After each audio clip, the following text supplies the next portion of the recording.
Welcome back to the ruins, once billed as Seattle's best-kept secret, but no more. No more. Hey, who watched the Golden Globes yesterday? I did.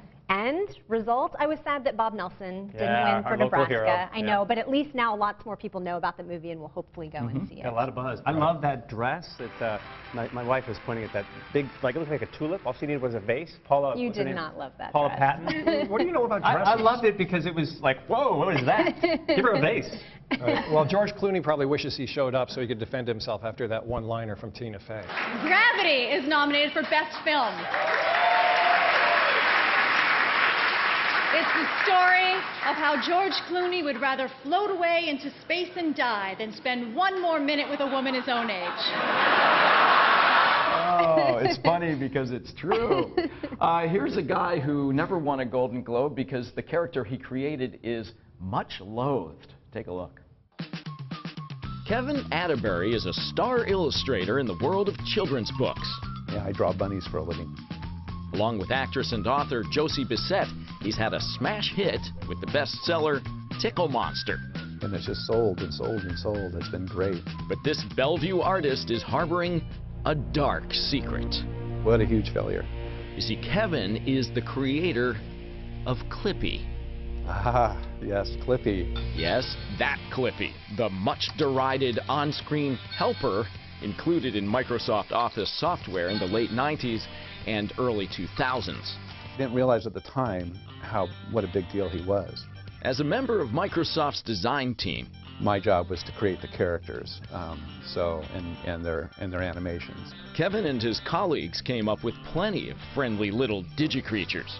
We had about 260 characters that were designed and tested and retested. Came down to Clippy was the most likable and the best character for Office. But like an overzealous retail clerk, Clippy's frequent offers to help got on customers' nerves. People get annoyed by interruption and by unnecessary interruption. Every copy of Windows went out with it, and I like to think that at any given time, my character was out there annoying a couple hundred million people at a time. Eventually, even Microsoft took shots at Clippy in their own advertising. You are the most annoying thing in computer history. That hurts. Office XP has put your skinny metal butt in the digital dustbin.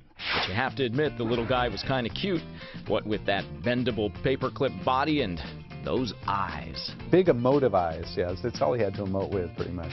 Clippy was put out to pasture in 2003, but his memory lives on. He's become kitsch. You can even buy Clippy merchandise from the Microsoft store. A little Clippy magic here. And for Kevin Atterbury, what was once an embarrassment I was reluctant to put Clippy on my resume. Is now a clip of honor. As long as people know who Clippy is, I mean, that's a feather in my cap. My work lives on. I'm still waiting for the Clippy action figure. I'd pay good money for that. You know, coincidentally, yes, there's a company in Linwood that might be able to help you out with that.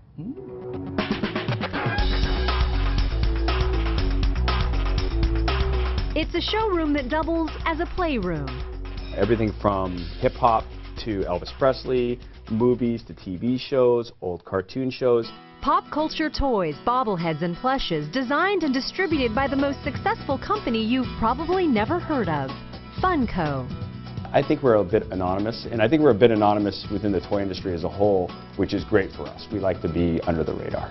It's a stealthy success story beginning with just one Bob's Big Boy bobblehead 13 years ago.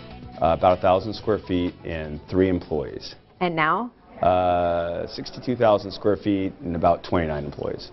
And sales in the tens of millions of dollars. As interest in bobbleheads grew, so did the company, eventually expanding to other toys, including the Pop series, by far their most famous line. It's a vinyl figure that's been simplified and stylized, but still retains the essence and soul of the character. But it makes things that are not cute, cute. For instance, here's Leatherface from Texas Chainsaw Massacre. Yeah, we've made him cute, and we got Freddy Krueger. There are old cultural references and very current ones, like The Walking Dead and Game of Thrones.